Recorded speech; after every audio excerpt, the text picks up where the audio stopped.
Hey. Hey, yo. It's weird that Lambda Delta seems to be so concerned about Balor all of a sudden, right? Oh, they weren't even on the same side, right? He's supposed to be on Beatrice's side. これで対戦相手は消えたな。それではこれで。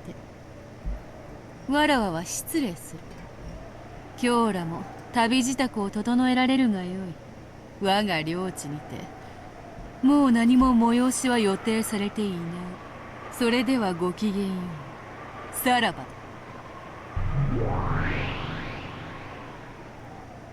だ。I'll say anything more. Beato clouded her own form in darkness as well and disappeared. あんたこれでいいわけ？バトラ消えちゃったわよ。負けず嫌いのあんたがこの結末でいいわけ？あんたは私の負けに張ってたんでしょ。なら万々歳じゃない。おめでとうラムダ。じゃあまたどこかの世界で会いましょう。まあ無限のかけら世界のこと、どこかでまたご縁がある確率はそれこそ1000兆分の1よりも少ないでしょうけれど。じゃあね、楽しかったわ。バイバイ。待ってよベル。 Chasing after Burn Castile, who had disappeared first, Lambda Delta disappeared as well. Then after everyone had disappeared, there was no one left in the study.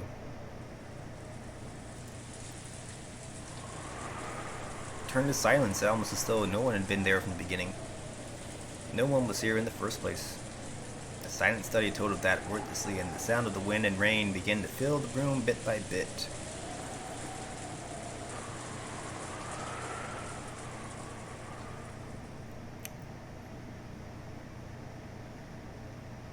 In a world where everything had sunk into darkness, Beato questioned herself. やはり魔法は初めからマリアージュ・ソルシエールの中だけで。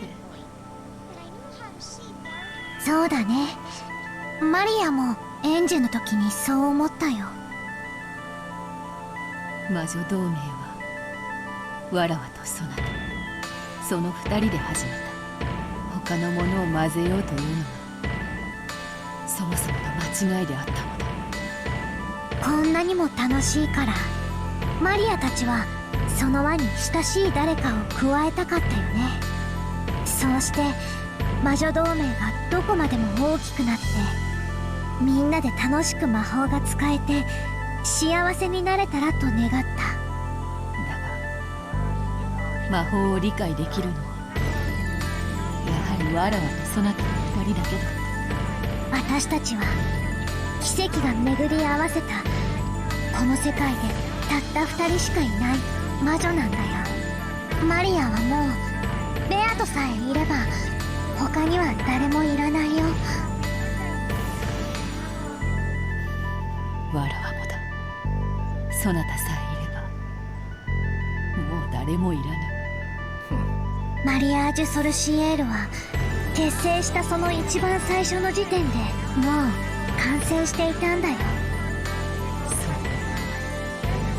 あるまさにそうであるな。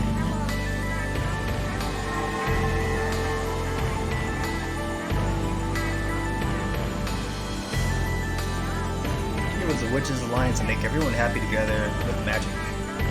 I wonder when it got this screwed up. What was I trying to do when I started this game? Can't really remember even after that.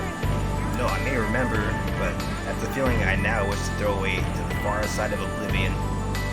いいよ、何もかも忘れてしまおう。二人だけのマリアージュ・ソルシエール。私たちは互いを認め合う。そして誰にも傷つけられない。だからもう傷つかない、泣かない。 So we can see here the person who's dressing up as Beatrice, who's gotten pissed off of what Badler said just now, that he doesn't remember the sin 6 years ago, that he's not even qualified to be Usurping Badler because he's not Usumu's son. She originally created this sorcery pact with Maria and they both wanted magic to like kind of soothe their wounds. So whatever happened 6 years ago, that Beatrice is still like mad about. She started believing in magic, the same way that Maria started believing in magic to kind of like, ease their troubled fucking hearts, right? So this is always going to be the reason why people start believing in magic. Same with Angie, right? Angie was being bullied at school. She had a shitty life. Her entire family was dead. Eva just died. So she started believing in magic, right? And that kind of soothed her fucking wounded heart. Same with Maria. We've already seen that story earlier in episode 4. Now we're finally getting a little bit of Beatrice. She's now admitting, right? Well, through Maria, right? Maria's saying literally that let's forget about people hurting us. And I guess Battler hurt her, really. Beatrice. Back in the past, and that's why she started believing in magic, basically. すべて忘れようね、ベアと。私たちは永遠だよ。マリア。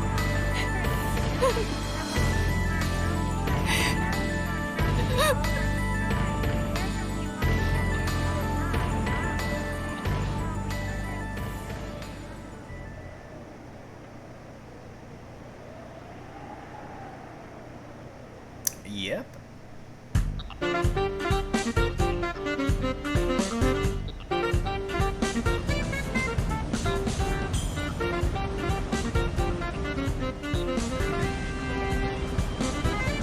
天草、それ切ってくれる？おっと、それは失礼。ヘムザッキーはお嫌いで？今が気分じゃないだけ。Makusa turned the radio off. A world of cheery sounds was immediately swallowed up by the roar of the sea and blotted out by the ocean's graying. 見えるかい？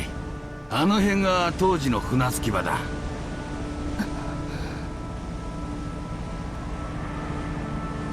The boat captain pointed, but I couldn't really recall how it looked 12 years ago. I believed that my memories of back then come flooding back into my mind, but no memories are coming back to me at all. A little too young for that, right? You were like 6. A little too young. After the incident, the island was sealed off and left to the wild. Probably that's understandable. I had to stop myself from feeling somehow sad and hurt. But at least I remember one thing. You could say that it would probably be the same anywhere on the sea, but at least there's one thing I do remember. The cries of the seagulls. I do remember those. I almost never went to the ocean when I was young.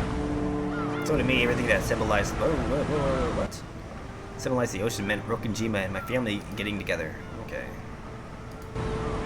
In short, it was a symbol for the happiness of going out with my family. However, at this point in time, it seems doubtful whether that was happiness after all. In my younger days, the trip had felt like a relaxed family vacation, but considering my parents' situation at the time, it was surely a very difficult trip to handle, with the distribution of the inheritance filling the place with the smell of flaring timbers and fuses about to blow. I can remember giggling all over the place, completely ignorant of my parents' feelings. 六軒島ですかい。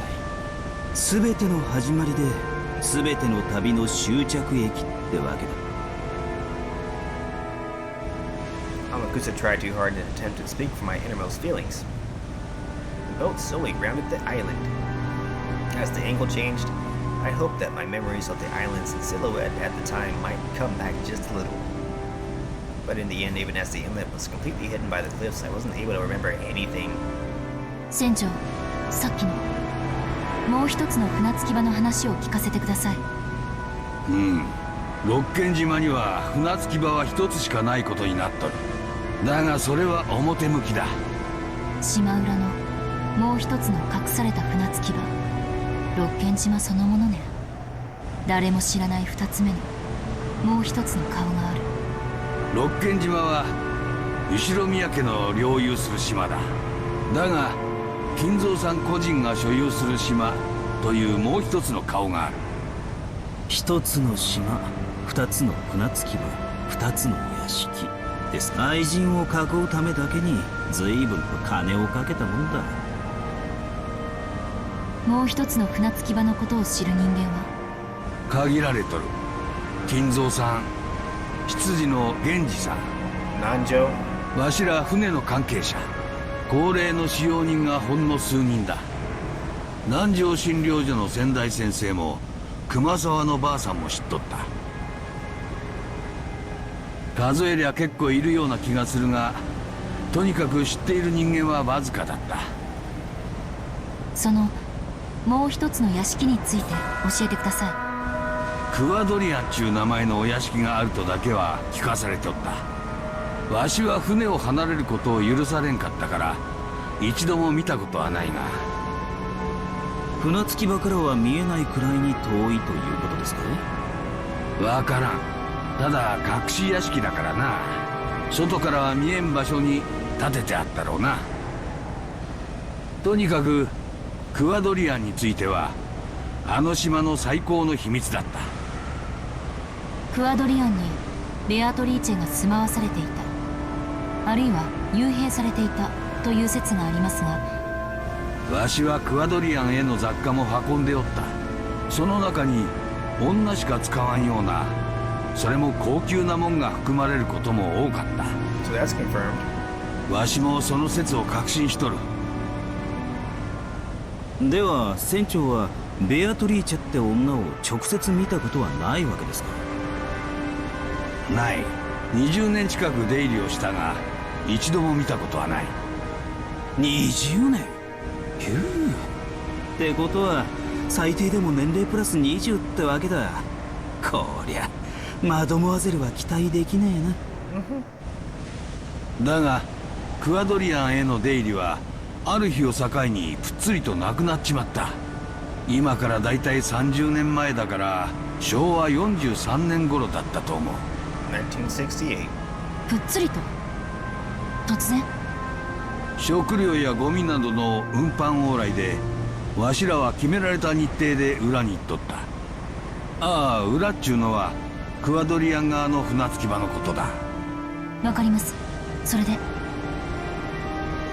ある日源氏さんから急な連絡があった。別の指示があるまで裏には行かなくていいって言うんだ。別の指示とは？特にはなかった。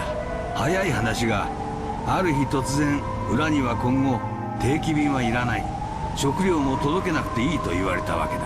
わしは最初クビにされたのかと思ったよ。だがすぐに気づいた。それにクワドリアンのことを知る使用人たちの様子からもなんとなく察しがついた。ベアトリーチェが死んで食料を届ける必要も世話人を送る必要もなくなった。わしはそう考えとる。それっきり裏へ船を出せという指示は受けてない。 That's in line with what Rosa says about her experience as a kid, trying to lead Beatrice down the cliffs, her slipping and falling and killing herself. しかし裏については死ぬまで何も喋るなと。その後源氏さんが直接わしのところへ来てえらく強く念を押した。その20年間も放置されていた隠し屋敷にどうしてエヴァおばさんが？ On that day 12 years ago, we saw Mia Eva somehow escaped harm alone in a hidden mansion 2 kilometers away from the regular mansion. Why was she in a hidden mansion that had been forgotten for 20 years? ワイドショーで見たよ。わしにも何が何だかさっぱりわからん。エヴァさんを裏へ案内したことは一度もない。どうしてどうやってクワドリアンを知りたどり着いたのか。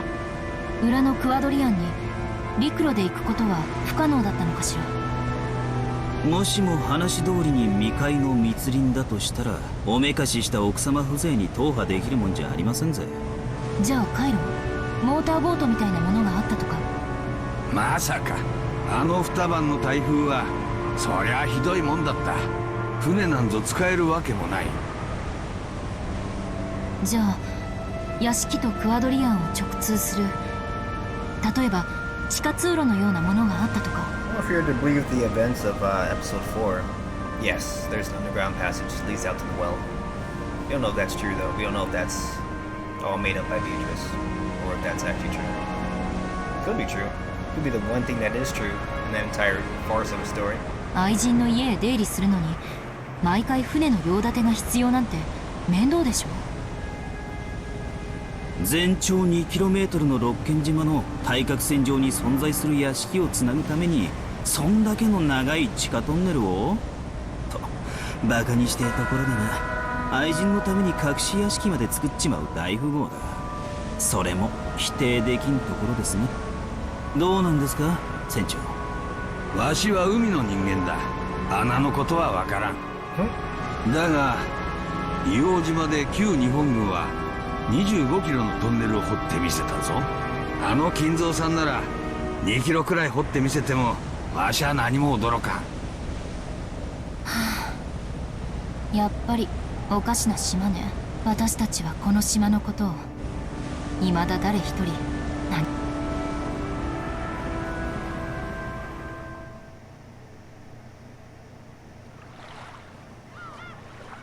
The boat reached the shore. There would be a short walk to reach the mansion. わしはここで待っている。屋敷は向こうだ。当時の道が残っているだろうが草木で覆われてしまってるはずだ。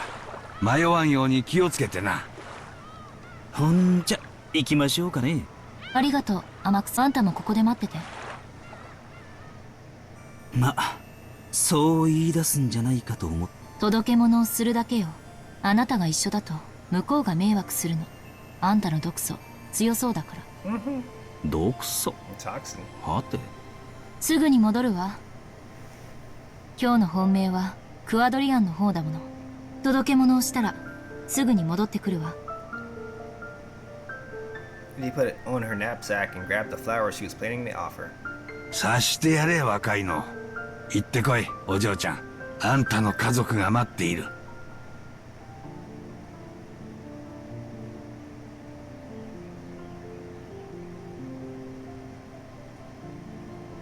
Hey, the path is still there. Hey, look at that. I'd never been on the road like this, but I had no trouble finding my way. If I walked straight ahead, it would probably be guiding me to the final destination for everything. Vegetation certainly was incredible, and you would lose track of the path if you were careless enough to let your attention drift. But the road that was left was much better than I'd imagined.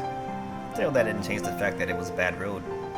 Contrary to the distance shown on the map, I was forced to walk a long way. The forest was deep and dark.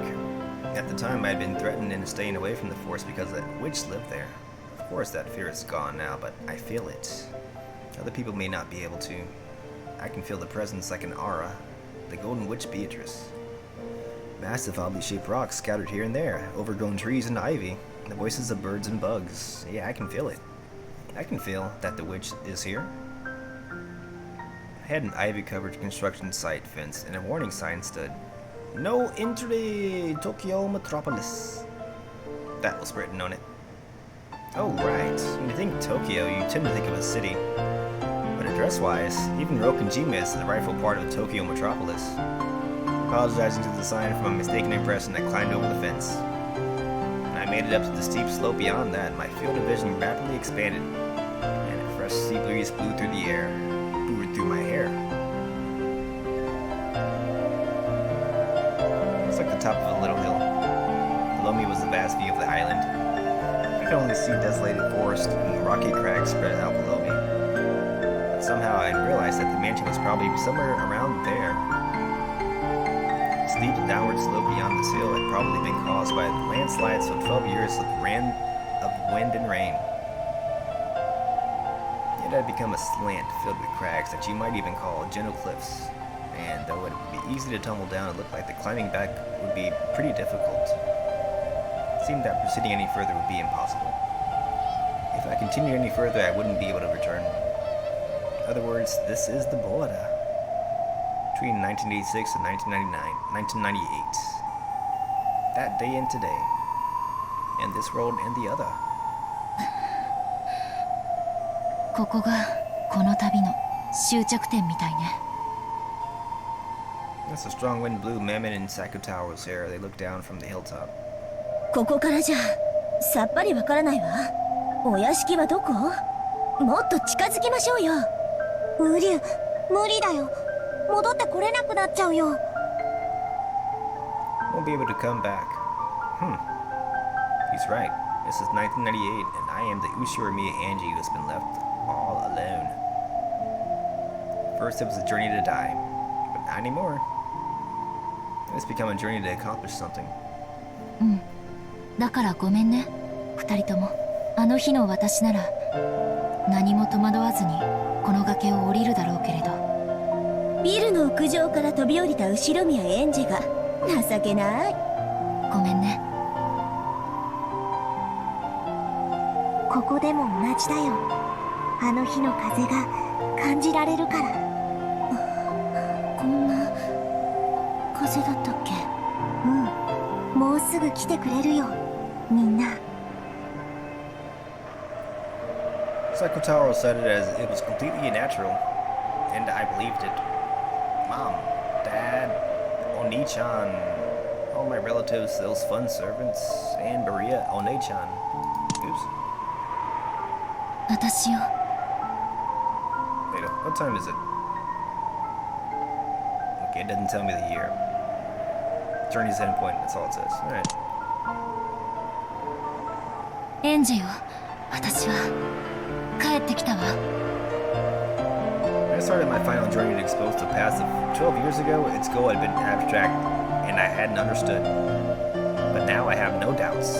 This journey was induced by all kinds of thoughts and fates over 12 years. A journey to end things for me, Ushuramiya Angie.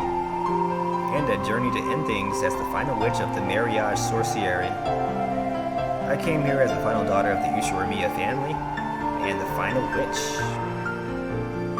Which witch is which? お母さん、ごめんね。先にマリアお姉ちゃんとの挨拶をさせてね。 Strong gust of wind from behind you urged me on. That gust took just my soul out from inside my body to the vast forest beneath me. And though I couldn't see it from where I stood, I believed that they would fly me to the mansion on that day. To where everyone was, to where Maria One-chan was. And so, even though my body was on the top of the hill, a strong wind blowing against me, my soul was now certainly dancing through that sky. The vast, vast sky of Fukunjima. Below me was the green of many trees, but I can tell. I can comprehend the presences of my family and relatives and all the servants, and Maria One-chan too. I could even comprehend Maria as a witch. It was vast, more vast than any space I had imagined up until now. マリアお姉ちゃん、聞こえる？聞いて。 Angie shouted to the Maria of that day that she had been through a long journey, and that she had learned just how much she had wounded Maria on that day when she was young. Having understood magic and now understand everything about the world Maria wanted to show me, it was so warm and overflowing with kindness and happiness. She had wanted to become even happier by sharing that world. I had trampled it. だから私、今こそ全部理解したの。魔法を理解した。私たちの魔法はきっととてもささやかで身近にあふれてる。でもそれは誰の目にも見えるものではないのよ。魔法とは。ええ、はっきり言えるわ。 Without love, it cannot be seen. I'm sorry. I've already been excommunicated from the Witches' Alliance, but after all this time, I now understand how wonderful it is. Too little, too late, bitch. You fucked it up. And I know that after that day I wounded you, Mariage Sorcieri was transfigured into something different from what you truly desired. So this is what I was getting at before in previous VODs. Angie pretty much caused a lot of the shit that happened on the island to happen. Transfigured into a murder code, basically. So that after Maria extended her hand to Angie to try to like bring her into the magical fold, because she thought that Angie was one of them, right? Angie's like, nah, I'm too old for this bullshit with the magical shit. You and Beatrice are fucking crazy bitches that think witches is a real thing, even though clearly it's not. You need to get a fucking help. Bye bitches. And broke Maria's heart. And Beatrice seems to be kind of tore up too, because she's ready to kill people over this shit, right? And Angie's a big reason why. She saw how hurt Maria was, and then Beatrice has been hurt, right? Since 6 years ago. From the, well, I guess I should say in terms of the actual years, so it would be 18 years ago from 1988, right? It would be 1980. That's when she first got hurt by Badler, I guess, somehow, some way. We don't know yet what that's all about. It's weird. But she's been holding on to that for 6 years. Until 1986 when he returns to the family and then she kills everybody on the island. And it's kind of because a little bit of this, a little bit of that, a little bit of the Angie being a bitch to young Maria. Then they all started getting their revenge plot going on, right? Like, I gotta get revenge on Badler. Maria's gotta get revenge on Angie. So that, like, we just kill their fucking parents and good to go, right? That's what happened, right? Back in those days, even magic that allowed you to vent your anger by cursing people was probably important to you. Your environment was unhappy enough for you to be allowed that. でももうそんな悲しい日々は終わったよ。だからお姉ちゃんの魔女同盟を元の優しいマリアージュ・ソルシエルに。 The grimoire in my hands without me realizing it. Strong winds were rapidly blowing its pages one after another. It had been a kind world at first. What to do to create magic so that candy rains from the sky? What to do to create magic so that tomorrow's dinner becomes cream croquet? What to do to create magic so that tomorrow's weather is good when you go out and you have a fun day? New magics of happiness were created one after another, coloring her world with kindness. Those days were flipped through one after another, and the days and months began to flash like memories. The pages with drawings that were colorful gradually changed into pages colored only with black ink. Eerie magic circles, demon summonings, evil magic for harming people. What to do to create magic so that the class bully catches the gold? What to do to create magic so that you know who in class gets seriously injured and dies? Oh shit. What to do to create magic so that a bus without the police in it falls off of a cliff? Holy shit. Malicious magics were created one after another, filling the pages and her heart. So this is why Maria's a weird kid now.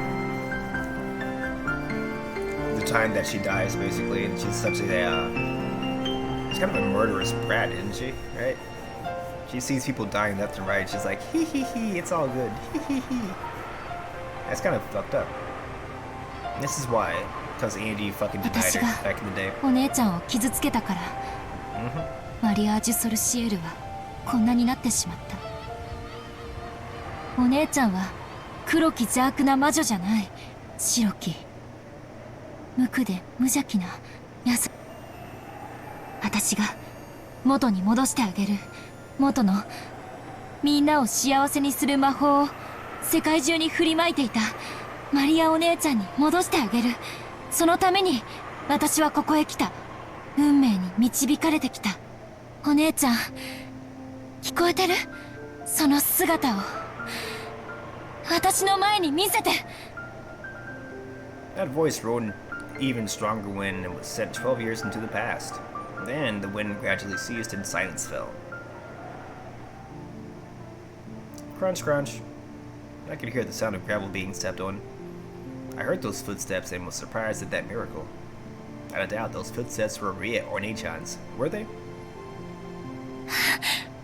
マリアお姉ちゃん。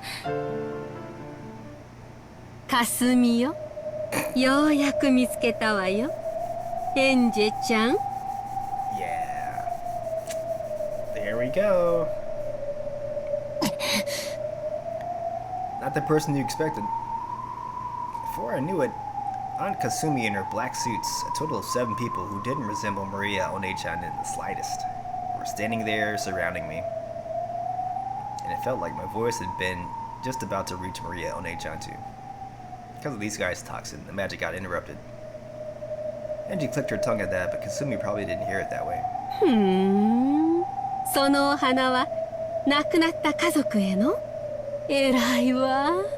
それ投げるんでしょ？いいわよ。それまで待ってあげる。 Before what? Andy could more or less guess. She started to get some killings going on.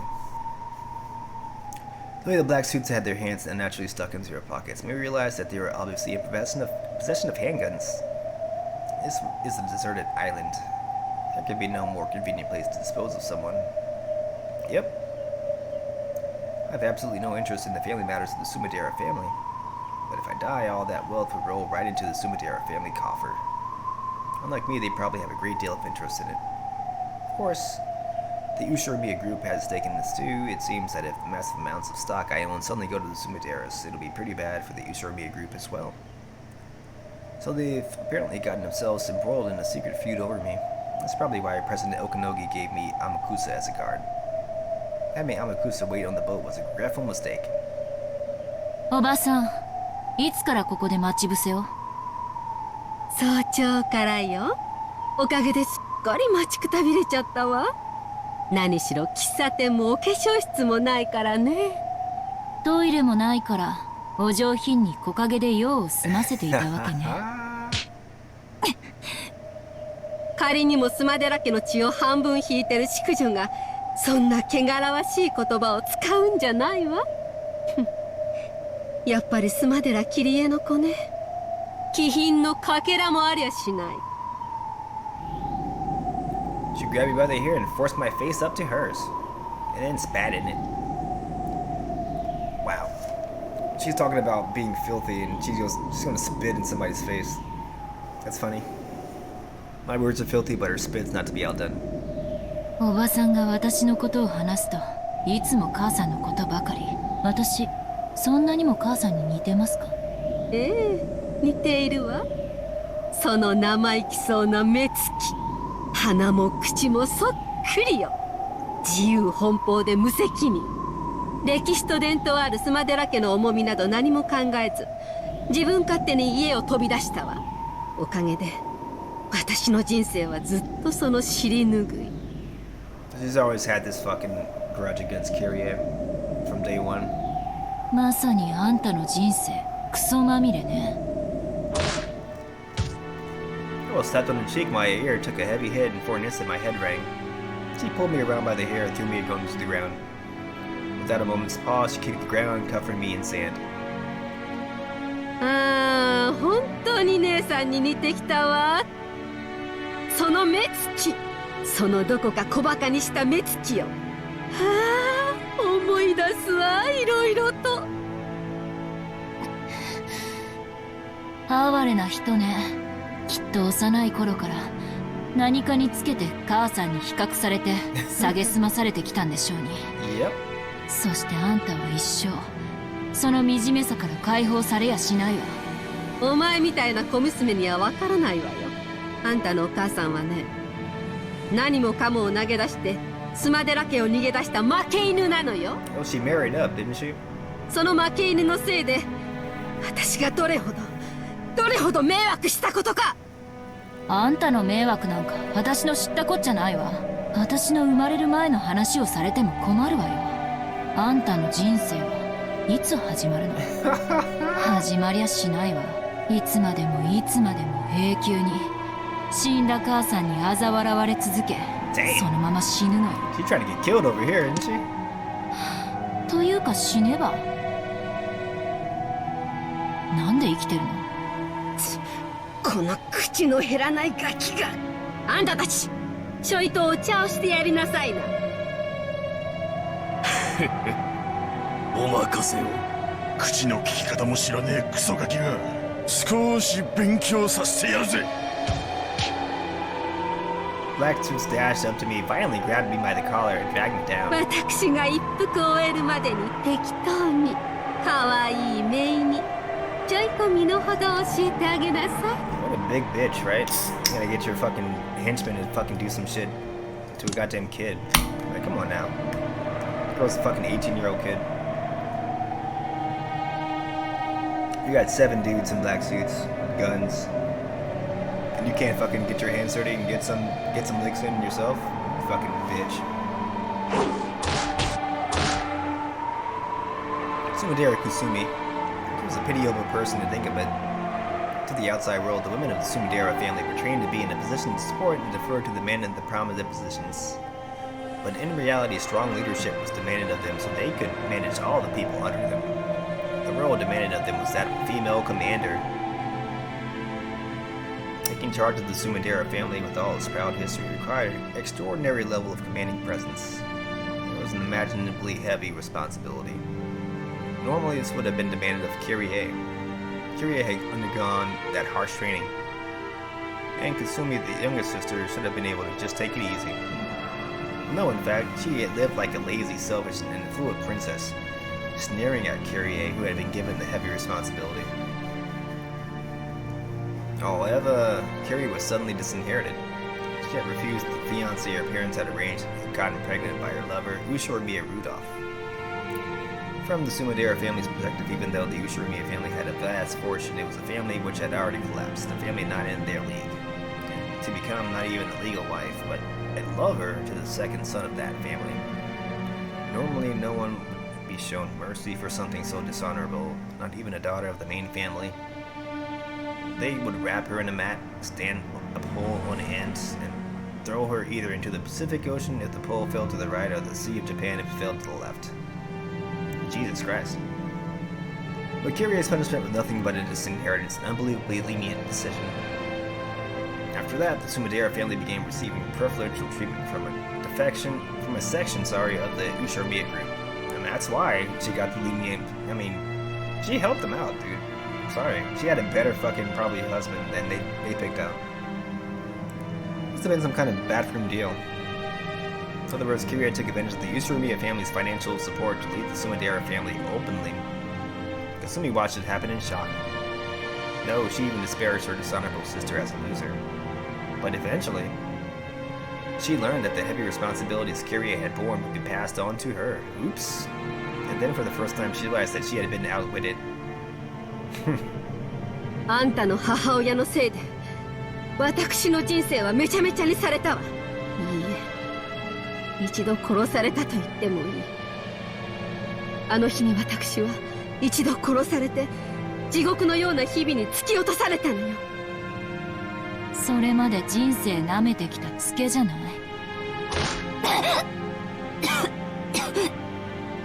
She got no filter, man. Angie doesn't even care. Getting her ass beat, she doesn't care. 口の減らねえ小娘だぜ。うら! Black suit punched me in the gut and I doubled over. I was quickly grabbed by the collar and made to stand up again. As she continued to cold-heartedly look down upon Angie, Kasumi blew out smoke. The hard days after Kyrie left were floating through her mind. Till then, she had been allowed to be simply a rich young lady, unrestrained and unaffected. Must be nice, right? Only Kyrie, the older sister, had been strictly trained, and she, the younger sister, had been able to live as nothing more than a princess. Then suddenly everything was turned over to such a degree that her life tumbled and crashed.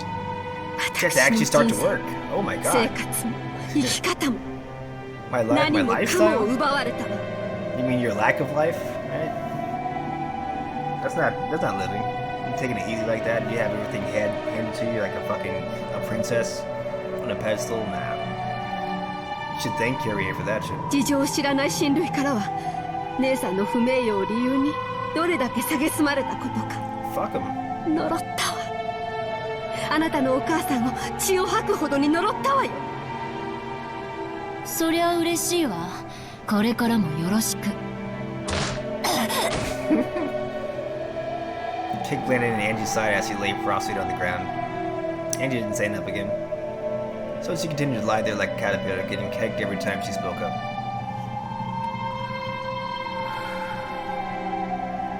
姉さんを後ろ宮グループのパーティーで見かけたわ。あいつ旦那と一緒でとても幸せそうに笑ってやがったわ。私に全部押し付けて自分だけ幸せに。だから何？私に八つ当たりするとどうあんたが幸せになるってわけ？私に八つ当たりすると時間が巻き戻って歴史が変わったりしてくれるわけ。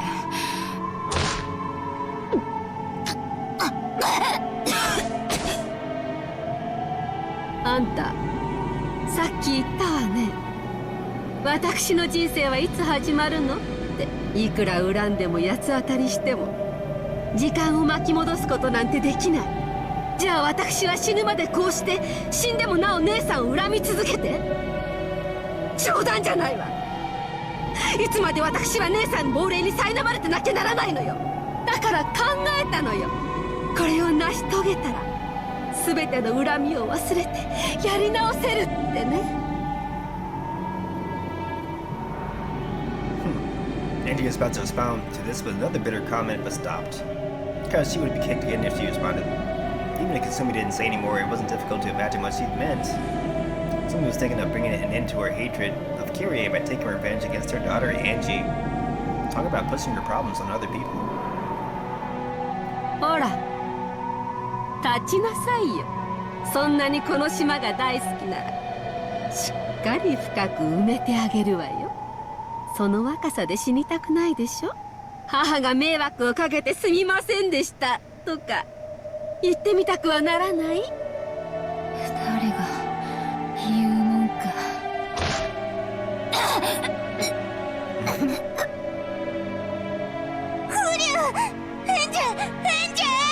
エンジ様、ダメ！こいつらを挑発しちゃダメです。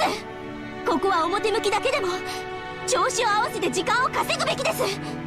くだらないプライドは燃えないゴミの火に出しとけってよ。天草さんが来てくれればきっと。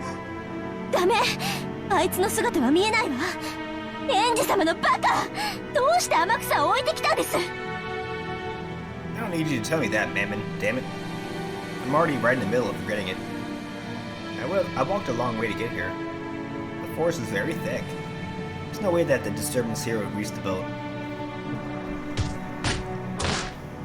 I mean, I'm sure that any decent bodyguard would probably do a perimeter check before letting his charge get out of fucking sight, right? So he's going to be following her at a certain distance, no matter what. No matter what she says. Kasumi took her sweet time smoking that single cigarette down to the filter. Ugh. I was continuously laid out into by the black suits however they deemed fit. These motherfuckers. The moment I grabbed my head to protect it, the top of my head was kicked by someone at a bad angle, my head filled with stars. The feeling of stars flickering in the world twisted with gray was one I knew well. My life is very similar to the one Sumidera Kasumi led, because I was tormented constantly with all kinds of bullying under the guise of education and training to make me a worthy successor to the Ushiromiya family. Yes, having the inside of my head filled with stars like this is a feeling I know well. When being reprimanded for some error in manners I seem to have made, the lecture always turned into whether I was fitting to be the successor to the Ushiromiya family or not. On and on about the honor of the Ushiromiya family and how important it was. By the time I reached that point, I forget what mistake I was being blamed for it in the past. No, actually, it was the same way for Aniva too. After all, sometimes she would ask herself, what was I saying again? In the end, she wouldn't even be able to remember. She'd say something like, 私が怒っているということはきっとエンジェが何か悪いことをしたのだろう。ならその悪いことが問題なのであって何をしたかなんて今さら思い出せなくても問題ない。 Makes some certain kind of sense, right? Some bullshit sense? There'd be some ridiculous reasoning like that, and then she would continue punishing me. Yes, Aunt Eva's punishments weren't something that would continue until I learned something, or acknowledged my mistake, or apologized. They would continue until Aunt Eva wanted to stop.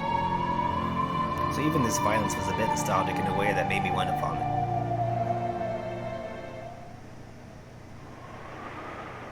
I opened my eyes and oh look, there's Aunt Eva.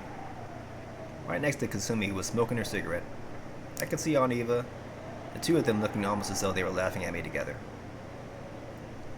Like what? Wait a minute, what? Is she imagining this shit?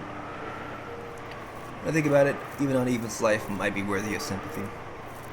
Responsibilities and pressures of members of the Ushiramiya family, which she had so often mentioned to me, were all things she herself had suffered, because people cannot voice insults that they have never been subjected to themselves.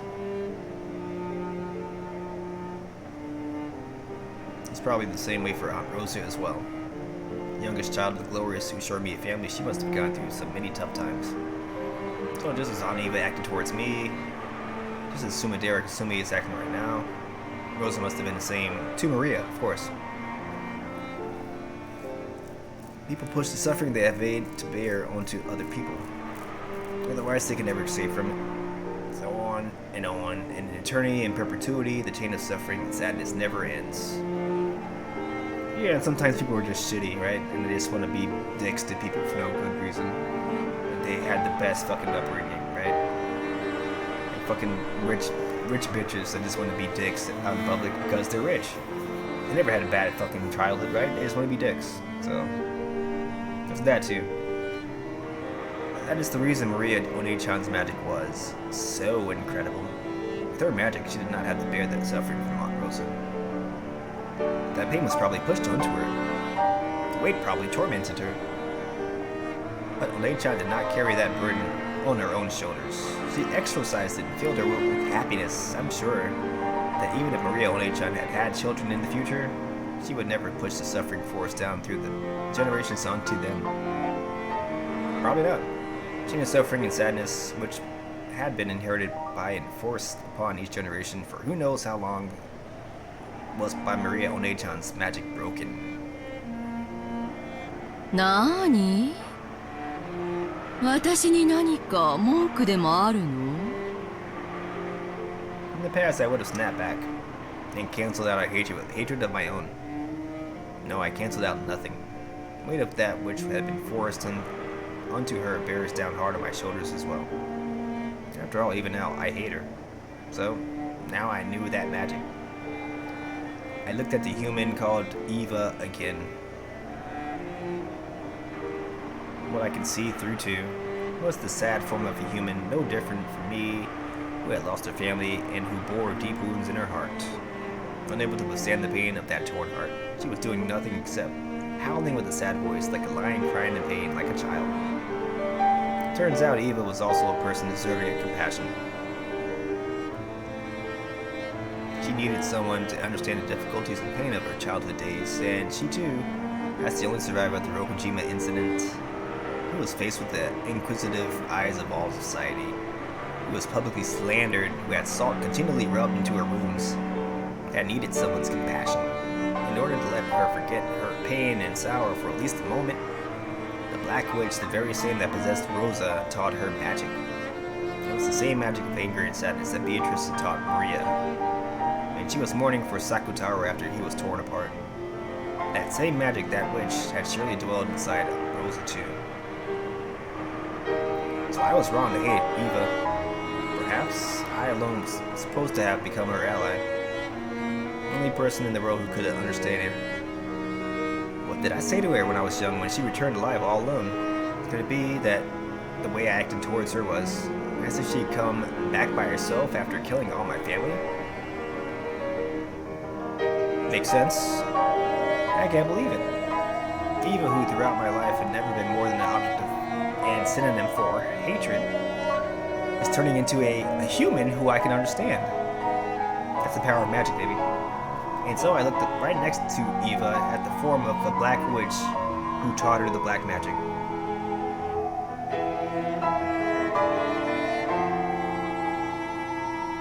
Eva was crying. It was only natural. Not only did she have no one who would understand her pain of having lost her husband and son all at once, but even I, her only relative, insulted her, saying, "Give me back my mom and dad." I can make the excuse that it was the mercilessness of youth, but to her at the time, that was probably cruel enough to sever her heart's last thread. In the following days, the talk shows and magazines publicly slandered her. The truth of her late husband's business and character, even those about her beloved son, were denied. She no longer had anything left. She could do nothing but cry and howl, trying to forget the pain and silence of just a few moments. Because only while howling could she feel the slightest bit of release. And so the Black Witch taught her how to howl. The one I hated was the Black Witch. Black magic probably did release her from that suffering for just a short time. However, it would never lift that weight from her shoulders. To the contrary, it would force that weight on further victims, filling the world with the weight of hatred. Finding it was to have a true witch nearby, one who knew of white magic. Like Virgilia. Wasn't that supposed to be me? When you were in the Maria sorcery, yeah? I believe so. I had learned the magic to create happiness from Maria One-chan. If I could have saved her with that magic, might we not have built up a future with a completely different relationship? All this time I hated Eva. If I never noticed the Black Witch inside her. Without love, it couldn't be seen. I didn't have any love for her. So now finally, I'll glare at the Black Witch, the one I truly should hate.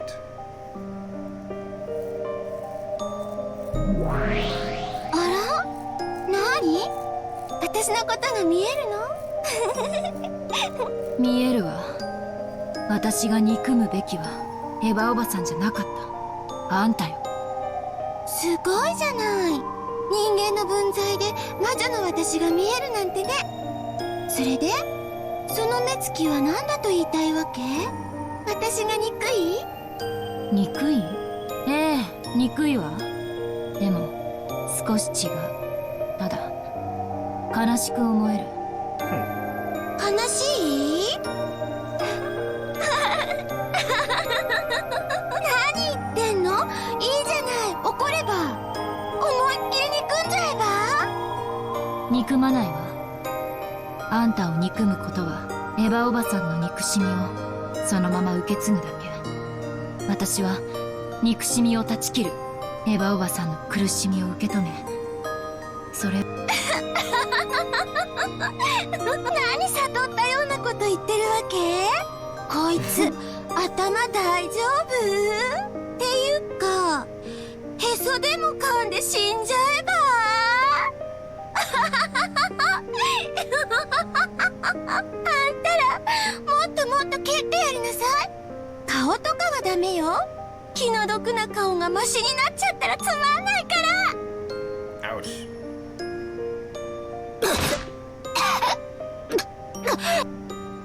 Black suits persistently kicked my stomach and back, as though they had been ordered to by the Black Witch. やれやれ、答えないね。私をじーっと見ちゃって。私が憎いでしょ。私もよ。Kasumi sneered at me, but for some reason I had the feeling that she was crying behind that expression. She's had a life just as unfair as mine forced upon her, and the pain of that never ever heals. The sad lion continues to howl, gasping in pain from the thorn he can't get out. ほら、スマデラかすみ、見てごらんなさい。かつてのあんたがそこにいるわ。気分が晴れるでしょう。かつてそこにいたあなたが、今度はこっち側にいるのよ。愉快でしょう。立場が逆になるのは。本当になんでそんな顔ができるのよ。エンジェ、泣きなさいよ。泣きたいんでしょ。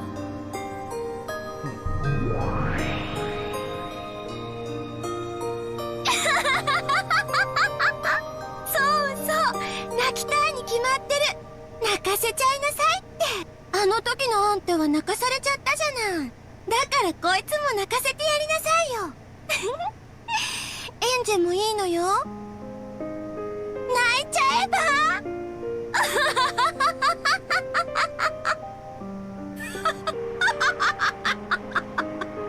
泣きなさいよ、エンジェ。あんたの泣き顔が見たいのよ。泣いてごめんなさい、かすみおばさんって言ってごらんなさいよ。Fucking freaks, dude. そう、その言葉を言わせるのよ。あの言葉、辛いでしょ？自分のせいじゃないことを謝らせられるのって本当に辛かったかでしょ。同じ思いをさせてやるのよ。そうすることであなたの痛みは和らげることができるの。もっと自分に素直になりなさい。もっともっといっぱいに自分の感情を吐き出しちゃえば。 The Black Witch stirred Kasumi up, and Kasumi began to give herself over to that dark emotion. She was doing nothing more than turning her deep sadness into cheap booze and forcing it down, trying to forget that for just a brief moment. The words Kasumi insulted me with were themselves sad, and I couldn't forgive the Black Witch for taking advantage of Kasumi's sadness. I had gotten limp on the ground, which seemed to have sapped the black seeds of their enthusiasm for kicking. Maybe the kickers had finally gotten tired too. Kasumi hadn't ordered them to stop, but at some point the violence had halted. However, I was reflected in Kasumi's eyes, and they were burning me with flames of hatred. She had been tempted by the witch into doing that in order to relieve her own pain. スマデラかすみ、まだよ。まだまだ踏みにじりなさい。あなたの人生はこんなほんのちょっとの乱暴で許せるの？許せないわよ。まだこれくらいでは許せないんだから。でしょ？許せるわけがない。もっとよ。もっと憎悪の炎を。憎しみの炎でしかあなたは暖を取れないの。 This is reminiscent of when Beatrice was fanning Maria's flames of vengeance. She kept asking her, "Oh, is this enough to suit you?" When your mom, ripped off Sakutaro's head, and Maria's always like, "No, no, it's not. I need more. I need more." Kind of the same thing. Like the cycle of fucking negativity, pain, and sadness continues. And somebody visits their pain on the next person, basically. And at some point, somebody has to cut off that fucking cycle of violence. That's what Maria was trying to do, but Rosa was such a bitch that she pretty much went all the way over and turned Maria into the evil witch, I guess. Even though she was trying to be a good witch. And we can say the same for Angie, Angie was trying to be a good witch, but it's the pain that Eva kept showering on her, basically. Got her to be kind of like negative too. So it just keeps going on and on and on in cycles, basically. And somebody has to break that cycle eventually. 怒りと悲しみの雪原で凍えるあなたを温められる炎は憎しみだけなのよ。ほら言って。叫んで。憎しみの方向で自分を燃やし尽くしちゃえば。後ろ宮エンジー！あんたを憎まなくちゃ私は生きてられないの。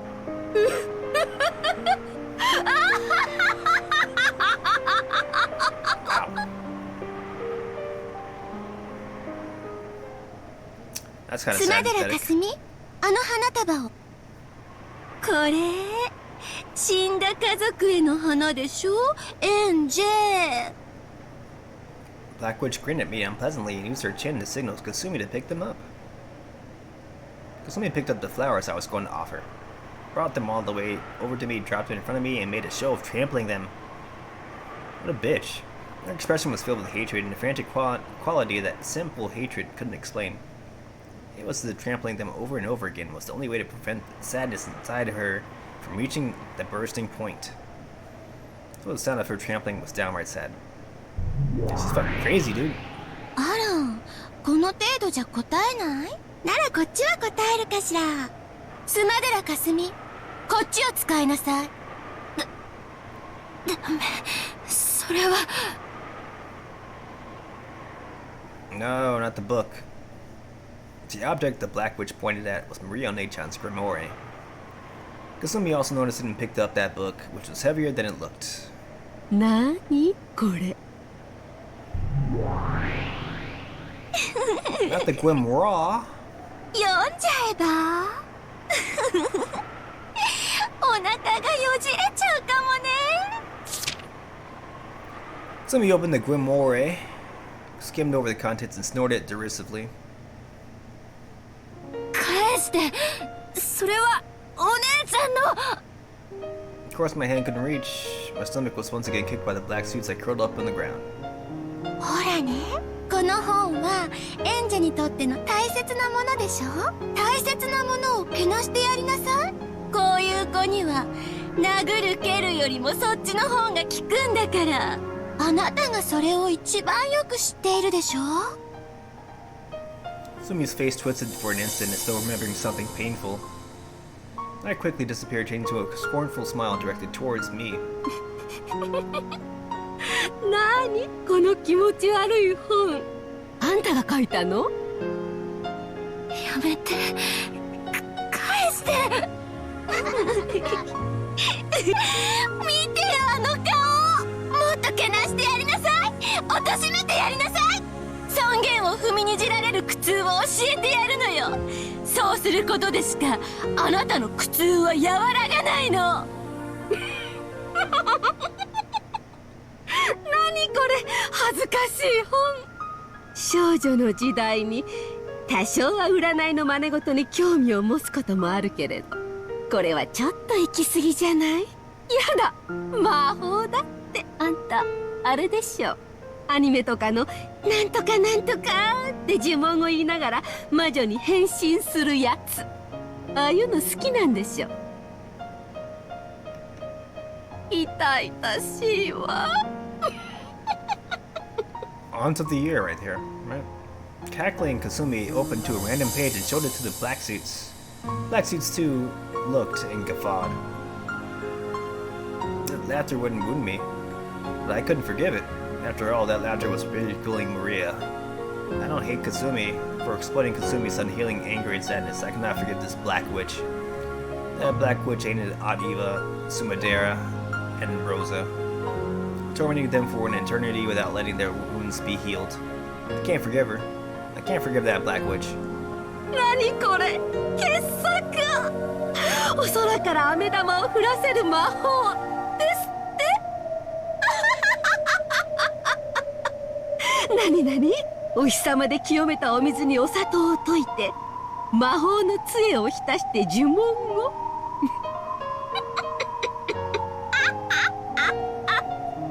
何これ。痛い。 Black suits also rolled around, guffawing. Then grinning, the black witch whispered something in Kasumi's ear. Uh-oh. After glaring at me with a grin, Kasumi took that page.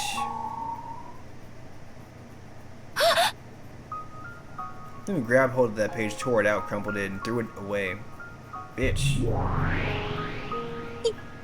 ひどいよ。それはマリアの魔法。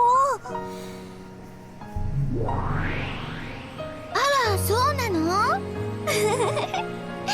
それはお気の毒。 It's one of the magics to summon happiness that Maria had made with Sakutaro. Anyone knows that making sugar water, coloring it with paint, and leaving it by the window, it's going to make candy rain from the sky. But after repeating that every day, one time when she got back from school, she found several pieces of candy scattered around that place. How happy must that miracle have made Maria One-chan? What good care she must have taken of those candies, savoring them during her nights all alone with Sakutaro to distract herself from her loneliness. That magic which One-chan had created was torn out, thrown away, and disappeared. The entire miracle of happiness created by that magic she tore out and threw away. これも傑作だわ。晩ご飯をクリームコロッケにする魔法。次は何？ピーマンが美味しく食べられる魔法。これも生かすわ。バカバカしい。それも破いちゃいなさいよ。どんどん破いちゃえば。 With a cruel, horrid, loud laugh, the Black Witch made her tear out Maria One-chan's magics one after another. So is she saying forever? Because her name is Eva? I think she is. She sneered at those happy magics, ripped them out, and threw them away. やめろ、やめろ。マリア教の魔法を汚すな。汚ない毒素で。 Mammon cried and yelled, but she had no way of reaching Kasumi. いいじゃない、怪我されちゃえば。魔法の奇跡、幸せにする魔法。ないない、そんなのないってば。痛みと苦しみはね、他人に押し付けてしか癒せないのよ。あんたは確か魔法のお友達とかいうやつだったわよね。スマデラかすみ、こいつのページを開きなさい。 Oh shit. これは何？魔法のお友達ですって。煉獄の七姉妹。物騒な名前。すごい速さで飛んで敵をやっつけてくれるんですって。エンジェ、あなたこんな魔法が使えるなら今すぐ使った方がいいんじゃない？くだらない。 Pages that wrote of the seven sisters of purgatory were also heartlessly torn away. Pages themselves were just paper. They weren't Mammon's vessel or anything.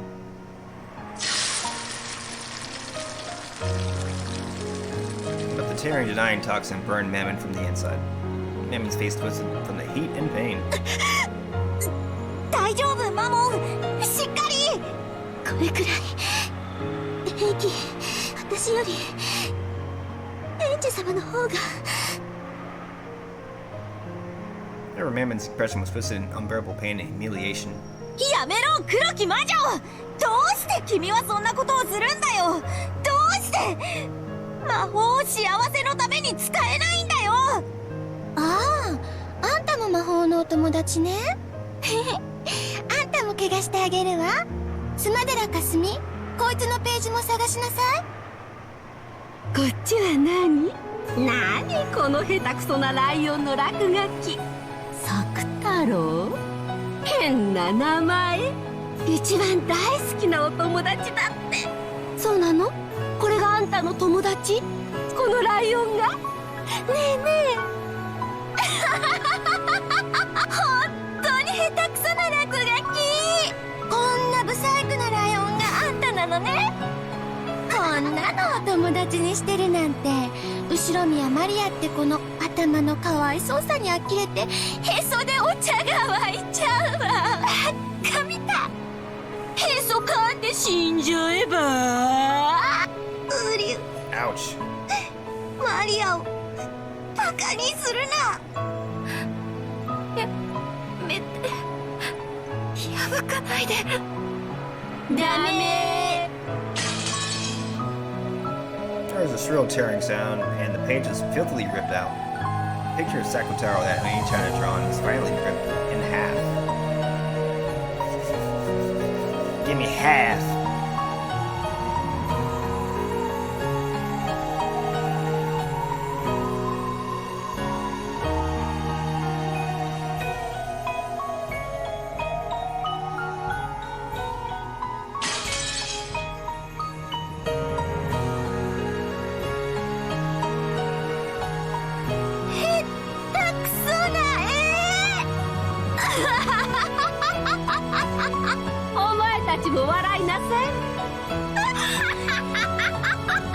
It's like, everybody laugh. I'm paying you to laugh. Oh. And Harley's tramped over all the paper that had been torn and thrown away. Fucking bastards, dude. They got nothing better to do than like torment this kid. サクタラ、しっかり。僕はただ悔しい。マリアのことをバカにされて何も言えない自分が悔しい。私たちは見えない人間には私たちは必要としてくれる人間としか。だから家具。 As Sakutaro and Mammon supported each other, they slumped down, sobbing. I couldn't stand it either. Only those who could see the world of magic can understand how wonderful it is. It can't be explained to humans who can't understand. So it is mocked. If If only you could show it, but you can't, because in front of humans who are filled with the anti-magic toxin and who can't understand magic, magic cannot be used. 本当にわけがわかんないわ。この妄想日記、頭がおかしいとしか思えない。あんたのお花畑の頭の中が垣間見えて本当に面白いわ。気持ち悪い子。あんたもマリアもそこのぬいぐるみと家具もね。お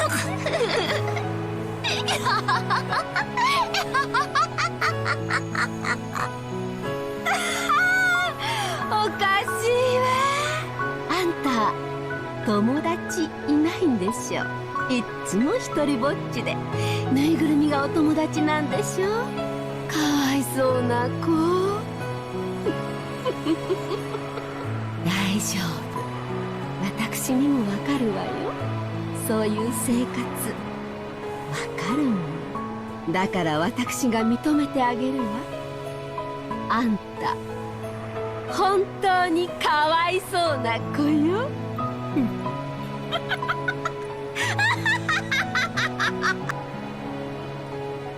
So to you, she looks like a pitiful child.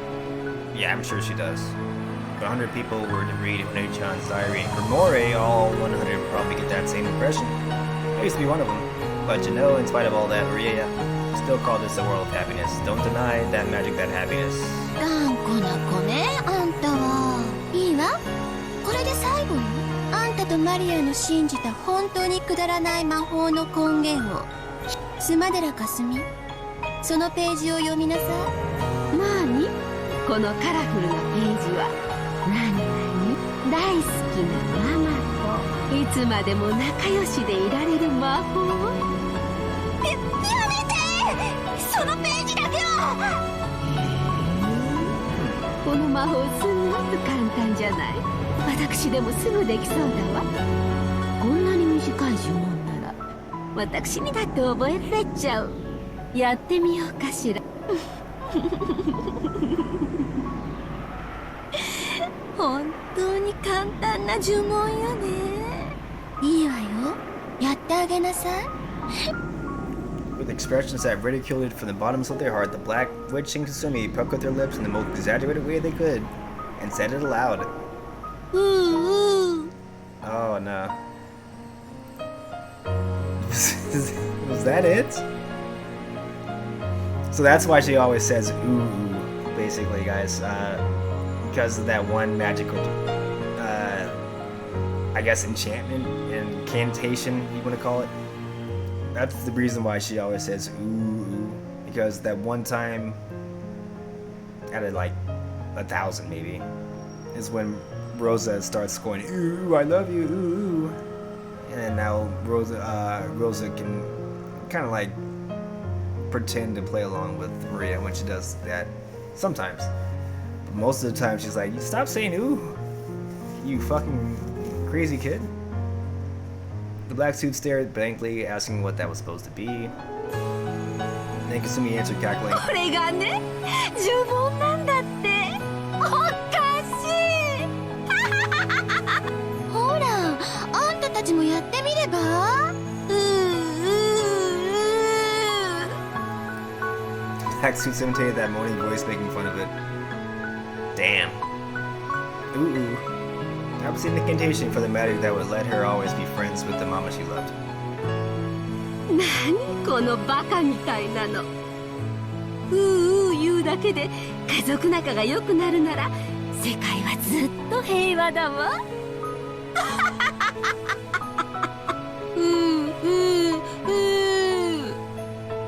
バカなうなり声。こんなの連呼してたら頭のかわいそうなこと思われるのがオチよ。 And that's pretty much what happened too. Even her mom forgot what the reason why she kept saying ooh was.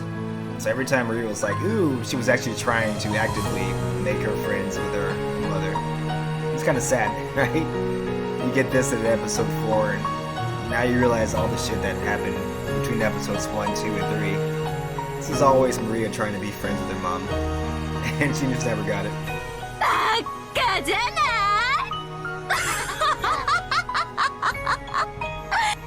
やめろ、そのま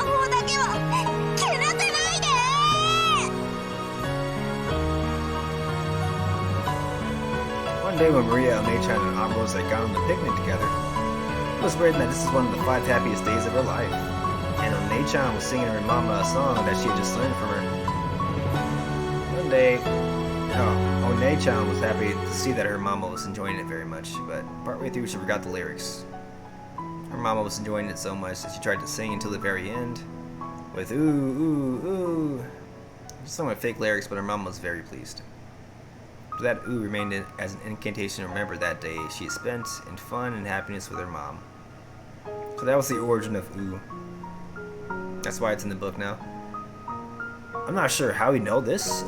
Did Maria tell this to Angie, or this is something that we're supposed to know somehow?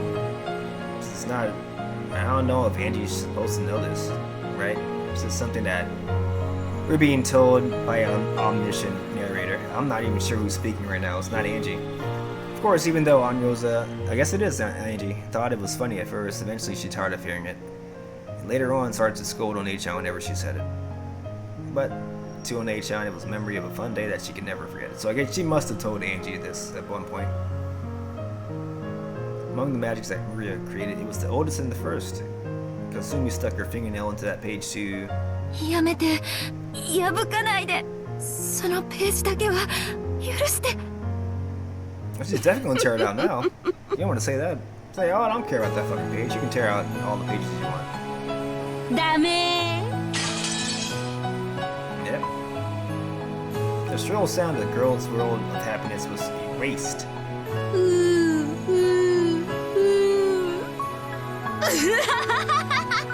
これがあんたらの幸せな魔法なわけ？笑っちゃう笑っちゃう。幸せになる魔法なんてね、あるわけないでしょ。魔法はね、怒りとね、憎しみでできてるのよ。幸せってのはね、自分の背負わされた憎悪を人に全て押し付けた時にのみ与えられる解放感を言うのよ。あんたたちの言う幸せなんて絵本の中にしか出てこないまやかしなのよ。 I'll tell you what, this is what a lot of people think on Reddit and Twitter and shit like that, right? Push all the hatred you bear onto somebody else. You see all the negativity on that shit. You can only help but think that's what they're thinking. If you want to think that they're actually human beings, right? Otherwise, they're just doing fucking negative shit to be doing negative shit.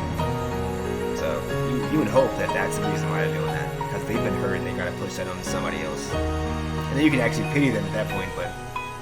I don't know, some people are just shitty in general. They have no rhyme or reason to do it, they just do it. Kasumi laughed her head off. She slammed the grimoire against the ground and stepped on it. 悔しい？ねえ、悔しい？幸せの白き魔女さんたち、そんなに悔しかったら見せてみれば？あんたたちの魔法あるなら使ってみせればいいじゃない。魔法が使えない魔女なんて魔女じゃない。つまり本当の魔女は私たち。あんたたちなんて魔法の夢で現実から逃避しているだけのクソガキどもなのよ。 Pretty much, yeah. It's real to me, damn it. 魔法を私が見せることができたなら信じてくれるの？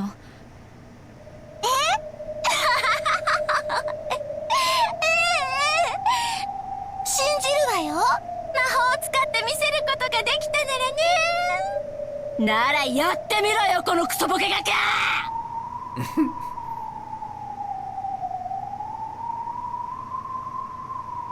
Silently, slowly, I stood up.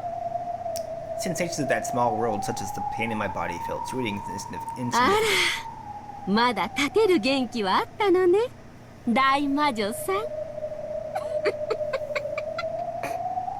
立ち上がって何をしてみせるの？見せてみなさいよ、魔法。魔法はあるわ。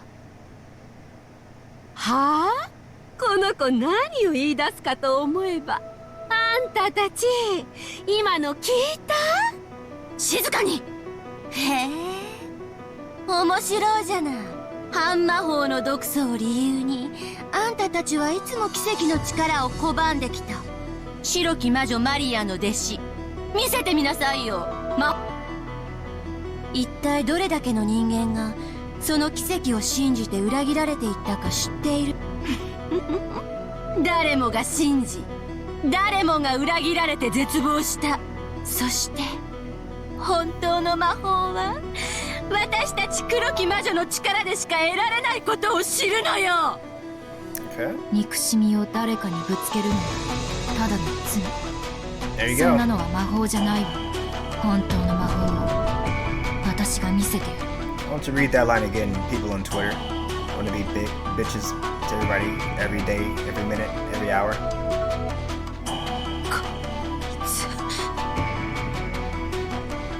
Black Witch winced slightly. However, Kasumi sneered at me even more. なら見せてごらんなさいよ。それであんたはどの魔法を見せてくれるの？ So, she's gonna show some magic here, guys. I want you to pay attention to what she does here. I'm not gonna really spoil too much, though. I'll just let it play out. 飴玉を降らせる魔法？それともクッキーを増やす魔法？ Instantly, I opened my eyes. A tremendous window rose. 何？突然。さあさあおいでなさい、煉獄の七姉妹。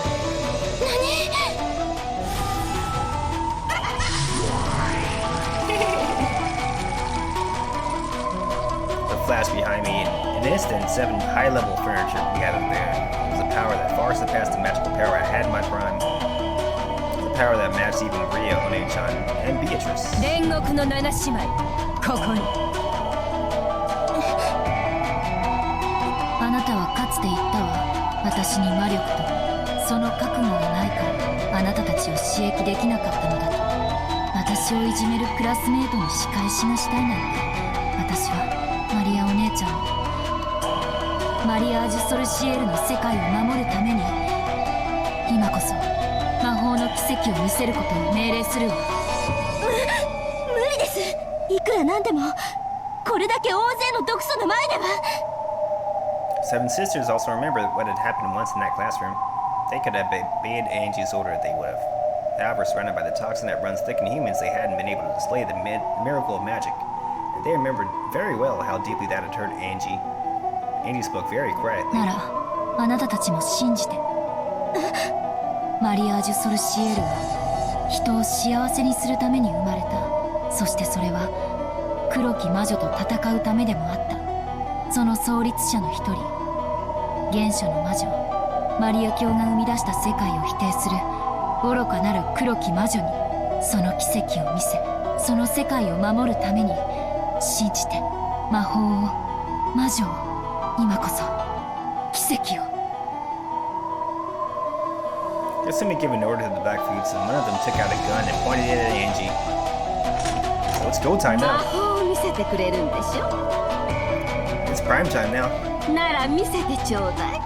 魔法で火の玉でも稲妻でも打ち出してチャンスは一度3つ数えるうちにやってお見せなさい。できなければ覚悟してもらうわよ。打ちなさいよ。なんだこの鍵。行かれてやるぜ。 Black Suit pointing the gun laughed at Angie's composure. 本気？こいつ頭の中までお花が咲いてやがる。なら撃たれなさいよ。死んじゃえば。ヘンジ無理。中断は魔法では防げないよ。いいえ、何も恐れることはないわ。私の魔法は、煉獄の七姉妹は Jesus. Mammon was flustered by Angie's absolute trust. She would have loved to live up to that trust if only she could. On that day as well. But she had been unable to do anything and she had hurt Angie. ガキめ、魔法が使えるってんなら早く見せてみやがるってんだ。 Goddamn show us. どうしたよ。早く魔法を見せてみろってんだ。ほら、遠慮はいらねえぜ。俺にバビョーンと魔法ってやつをお見舞いしてくれよ。 The black suit stared at her. Angie simply concentrated her mind in silence. 撃っちゃえば。撃ってみろって言ってるのよ向こう。この子恐怖でもう頭がどうかしてるんだわ。 Yep, fear is the mind killer. バイバイエンジェちゃん、天国で好きなだけ魔女ごっこをしてなさい。撃て。いいんですか？おうち死ね。やれるもんならやってみなさいよ、あんたの魔法を。 Black suit cocked the gun and staring, he pulled the trigger.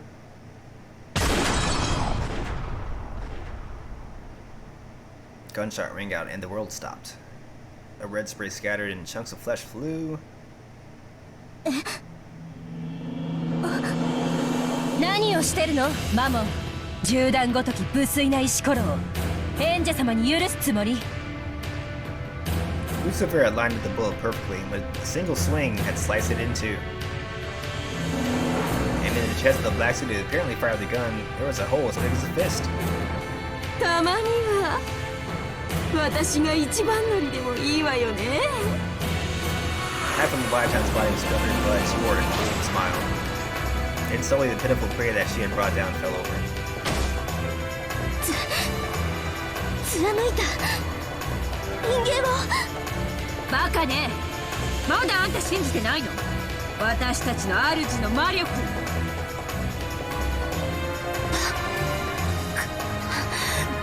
これだけの人間の前で権限したっていうの？何？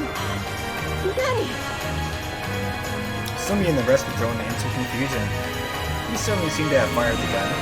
However, it hadn't hit Angie, and why was the person who fired instead? これが魔法。見事よ、レビアタン。光栄の至り。我らが主に逆らう愚かなる人間どもよ、今こそ冷やして審判の時。どうして人間の世界に魔法は持ち込めないはずなのに。 And they are technically still in Mujima, right? 魔法は見えないはずなのに、触れられないはずなのに、どうして。これが本当の魔法だからよ。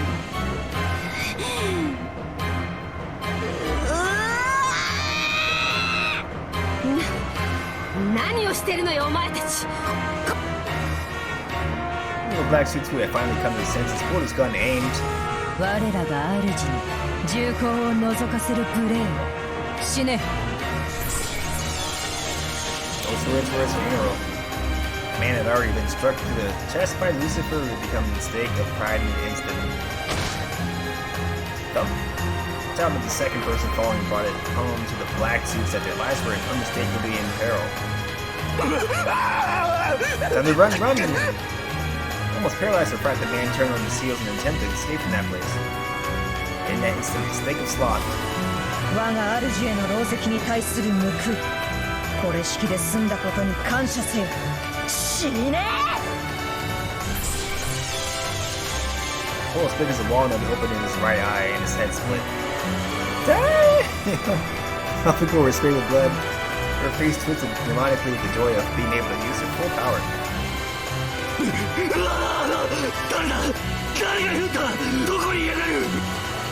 Black Suits panic pointed their guns in every direction. They didn't understand what was happening. They only knew that something terrifying was coming for them from somewhere. They didn't know where. バカ！敵はあんたたちのすぐ目の前にいるわよ。魔女の家具があんたたちを狙ってる。 They could not see. Because they could not believe magic they could not see. Just as the black witch said, Satan was standing boldly right in front of the black suit. However, the black suit couldn't see that at all. 人間に私たちの姿が見えるとでも捉えられるとでも間抜けな人間が魔法に対する畏怖を忘れたり愚か。何よこれ、何が起こってるの。あなたには見え Getting ない。 your fucking ass. Exactly what you deserve. That's 愛 what が you ない did. から。ありえない。これだけの人間がいて半魔法の毒素をばらまいてるってのに、どうあんた何者なの？魔女よ。あんたと違って本物の。ちくしょ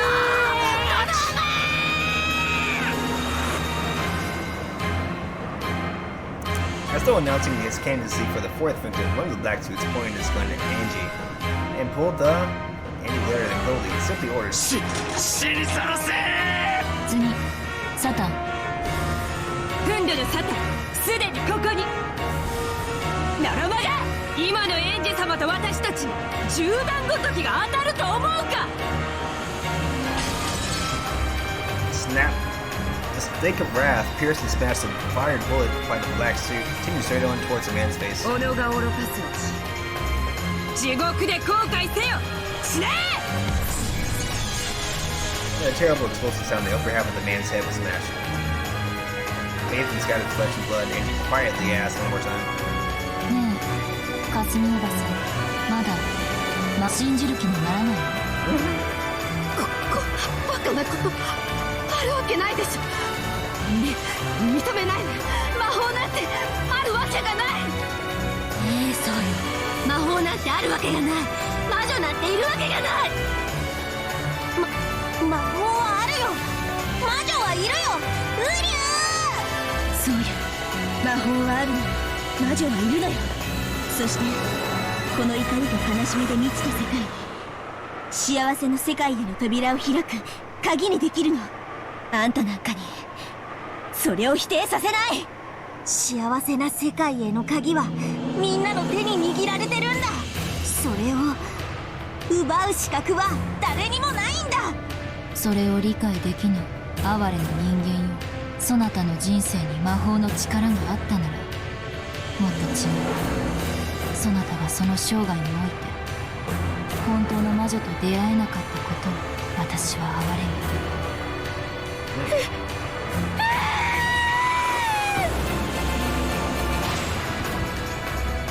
Pardon me, Kasumi let out a piercing scream.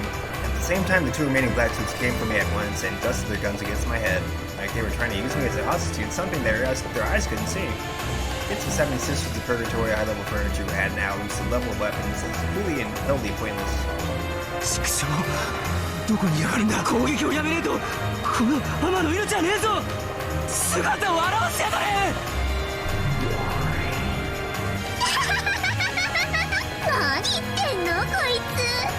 美味しそうな腹渡をしてるくせに。エンジ様、次は私にお任せを。許す。ありがたき幸せ。死ね。 The man's chest split and his guts poured out. This terrible way of dying threw the other man to a tone of panic. However, Asmodeus' form was already at his back, raising his neck with their arm and smiling obscenely. どこを貫いてほしい？エンジ様、ご希望はございますか？頭。かしこまりました。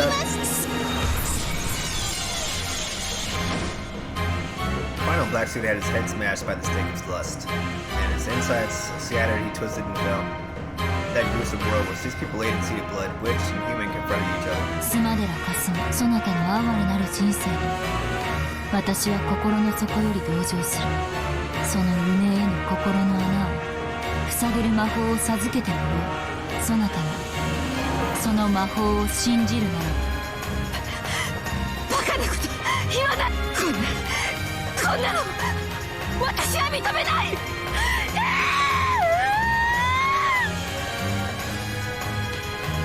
Sumi slowly retreated backwards, scared out of her wits. She picked up a handgun that someone had dropped. Then shaking, she pointed it at Angie. そうよ、かすみ。その銃で撃ちなさい。あんたの憎しみを銃弾に変えて放ちなさい。殺してやる。殺してやる。あんたを殺さなきゃ私の人生は報われないのよ。そうよ、殺して火種を引いて。あいつにあんたのみすぼらしい今日までの全ての怒りを全部叩きつけてやるの。そうでなきゃあんたは痛みと苦しみから解放されないのよ。やめて、かすみおばさん。黒き魔女に耳を貸しては。殺してやる。あんたの母親のせいで私の人生はめちゃくちゃ。なら私の魔法でその人生をこれから少しずつ明るく穏やかなものにもできるかもしれない。 She could. あなたが魔法を信じ心を入れ替えさえすれば That takes so much work, alright? あなたに新しい世界への扉を開いてあげられるの。そんなものはないわ。あいつの言う救いなんてどうせおとぎ話の中だけよ。あんたの人生はもはや死ぬまでトゲまみれ。その苦痛の叫びをあいつに聞かせてやりなさい。失ったものは何も取り返せないのよ。そうでしょ、スマデラカスミ。そうね、何も取り返せないかもしれない。でもきっと新しく何かを生み出すことができる。 Oh, sick. だからかすみおばさん、その銃を捨てて Put the fuck you guys down. かすみおばさんに幸せな世界を教えてあげられるかもしれない。 I don't think he's gonna put it down. 私はもうあんたの母親が逃げたせいで、あんたの母親の言い名付けと身代わりに結婚させられたのよ。将来を誓い合った男がいたのよ。別れさせられたのよ。あんたの母親の代わりと継がされて、話もろくにしたことがない男とちぎりを交わさせられた私の気持ちが分かるっての。殺してやりたかった。なのに姉さんは勝手に死んだわ。だからあんたを殺すの。そうでなきゃ私のトゲまみれの人生は終わらないのよ。 That's a little crazy, okay. From Kasumi's eyes, frenzied tears dripped down. This poor woman, even she had such clear and beautiful tears, but for that reason, she hadn't been able to stand her sad fate, and had no choice but to listen to the Black Witch's temptation. かわいそう。ならばせめてあなたの魂を永遠に解放し、それは今の私にできる唯一。死ねー、後ろ宮エンジェさようならかすみおばさん。静かな世界でゆっくりと休んで。 I no longer feel any anger or hatred towards you. I just want to let your soul rest in peace. Go to sleep, bitch! Kasumi's handgun spat fire. Slowly that bullet continued. The world froze into the utmost limit, making its way towards Sanji's forehead. マモン、強欲のマモン、ここに。ありがとう。あなたたちとサク太郎に出会えたから私は全てを理解できた。エンジェ。サク太郎は後ろを向いていなさい。マモン、その女を解放してあげて、そしてマリアージュ・ソルシエルの名誉を守れ。はい、覚悟せよスマデラカスミ。 Even though the world was frozen, the stick of greed flashed like lightning. Like grease lightning, it was already through Kazumi and out of the other side. 貴様に多少の得があるなら再び煉獄の山で相まみえようぞ。死ね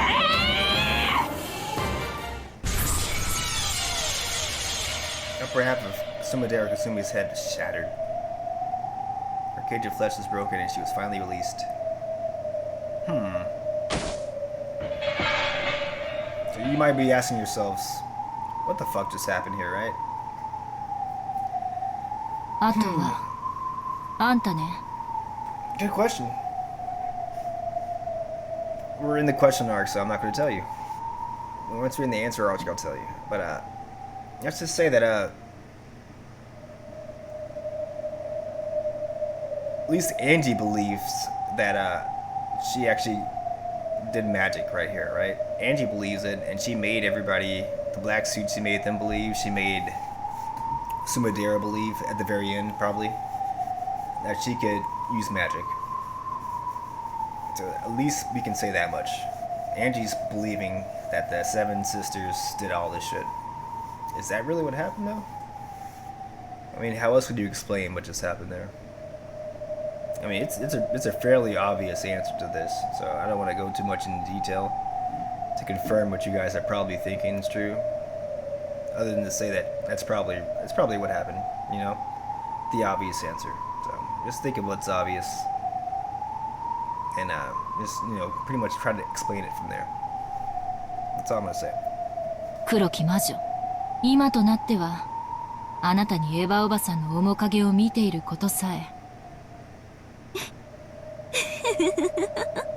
私の姿が未だに後ろ宮エヴァに見えているなら、それはあんたの中で未だに私が許せてないということだわ。分かっているのよ、エンジェ。あんただってトゲまみれの人生から解放されたくて仕方がないの。なら面白いことを思いついたわ。私もあんたに魔法を見せてあげる。あんたを殺すのは私じゃないわ。With the worst smile on her face, the Black Witch changed her form into something like a black mist, or else the vast swarm of black flying insects. She began to swirl around me. That black mist began to mass bit by bit, shaping itself into the form of a 何 human. の真似？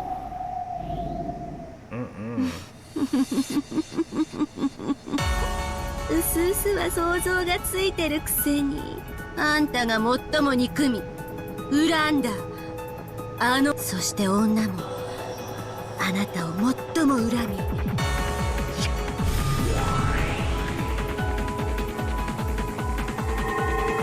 Best girl. The black mist cleared over the air was Eva's form, as she had been while alive. Her hands was holding a gun. エヴァおばさんは死んだわよ。お久しぶりね、エンジェ。あんたを殺すために地獄から戻ってきたわよ。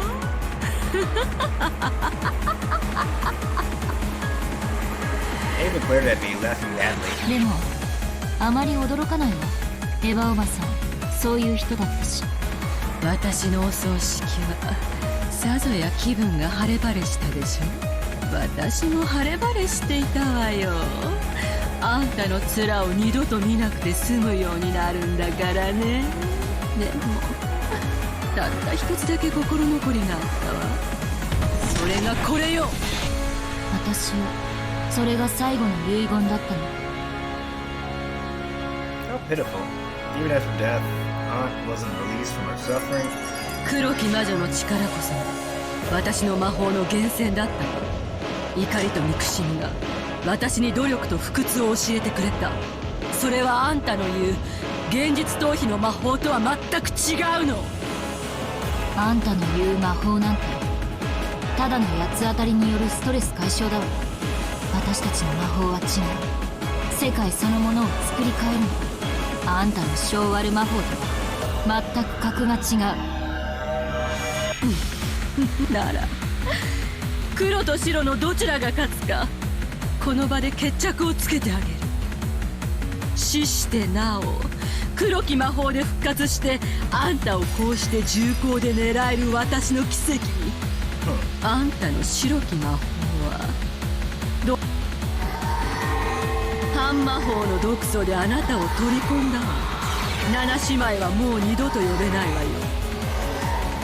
So we're gonna kind of skip past this part さっ because きの奇跡はもう obviously 起 she's こら not ない。 alive, right? Obviously, right?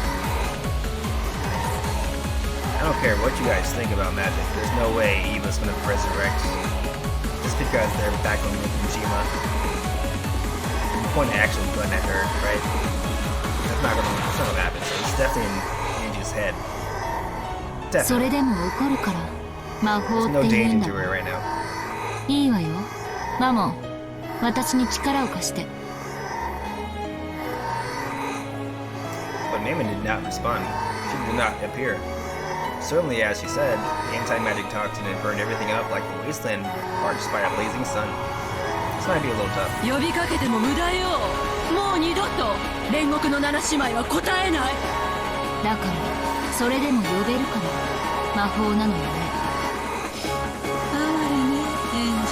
さようなら。あんたとのさやかな日々はそこそこに楽しかったわ。これでお別れよ。よかったわね。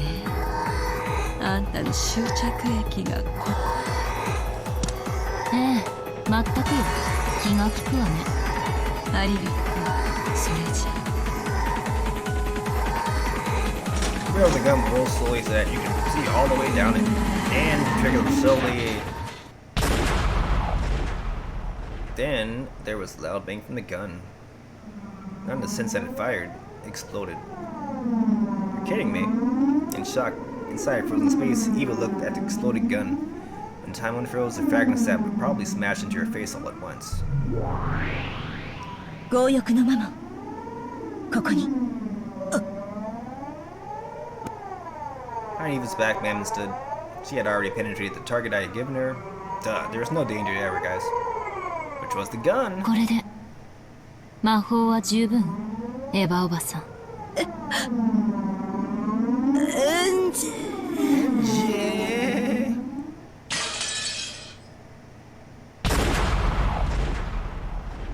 Then time unfroze, fragments of the ruptured gun and gunpowder gas burned her face.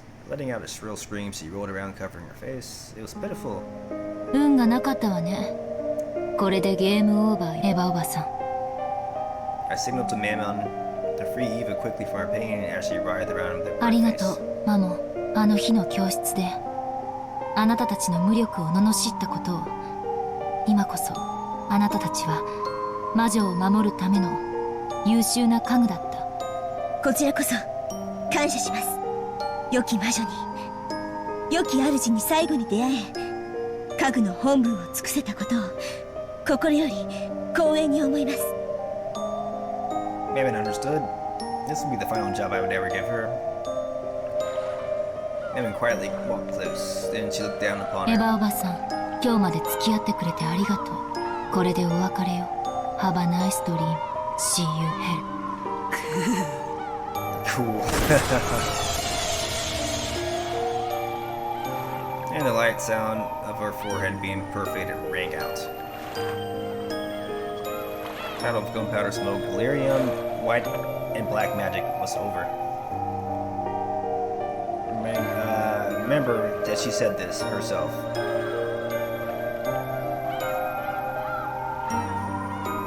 Felt like it had been a long, truly long journey, and the world was slowly sinking into darkness.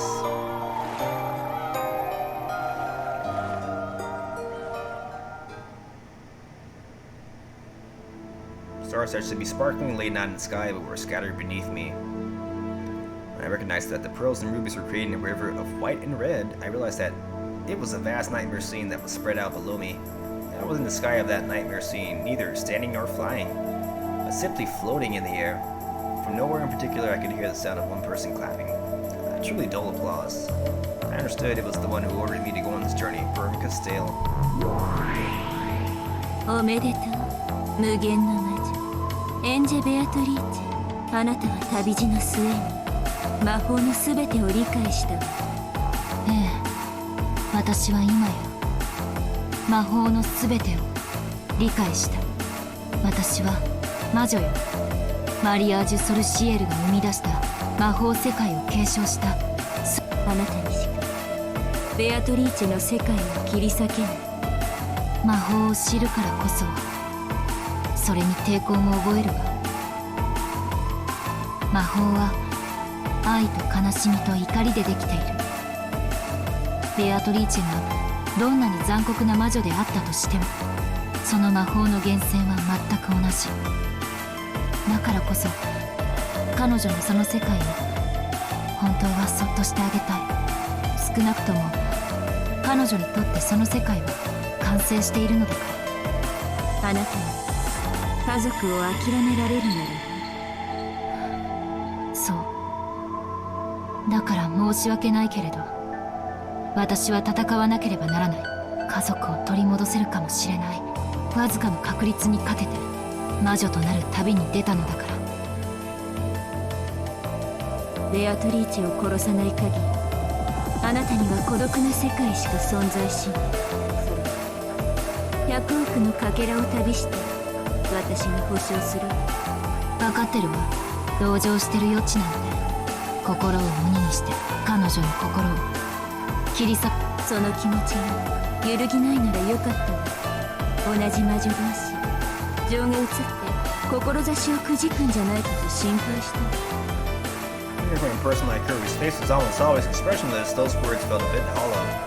Juan Castell, maybe the knighted witch who invited me on this journey. 私、あなたが嘘をついてたんじゃないかと。どうして？私は1998年の園児だから。家族を救ってもそれは1986年の園児が救われるだけ。この私が救われるわけじゃない。だから騙されていると思っていたことがあるの。その通り、私はあなたを騙したの。でも今は感謝してる。だってあなたは私に家族の取り戻し方を。私は何も教えてないわ。それを知ったのだとしたら、それはあなたが魔女として自ら至った境地だ。それは私のそれとは違う境地。私に理解はできないけれど、もしもそうならばおめでとう。私はこのゲームのプレイヤーではなく駒だとあなたは私に言ったわよね。ええ、言ったわ。その役割を今こそ完全に理解して。駒に感情はいらない。ただ勝利のために最善を尽くせばいい。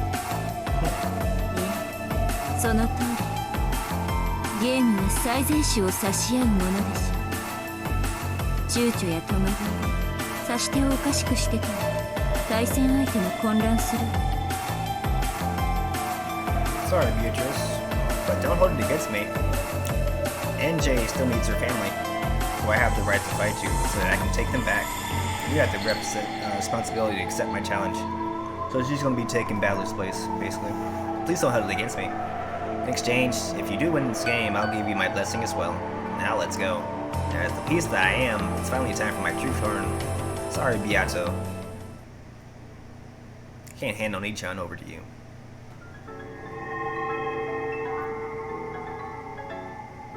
Alright, I'm gonna go ahead and end it here. It's been 9 hours. Might continue this tomorrow at some point. Tomorrow's already today anyway, so but I might continue this. I'm very, very close to the end, but it's just gotten too late basically. I've gotta go. I've got some stuff to do actually. But I am off work, so I might be doing this a little bit later on after some of my odds and ends gets taken care of, because I gotta get some stuff done.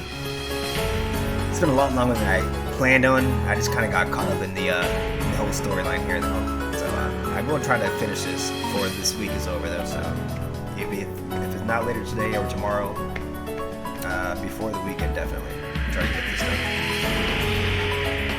Before the weekend's over, I should say. It might be on the weekend itself. But in the meantime, and in the between time guys, I'll see y'all later. I set up my scenes differently, so I won't be able to go in the outro that I usually have, but just pretend that I have that outro, guys. And I'll see you next time. Be good to each other and party on dudes.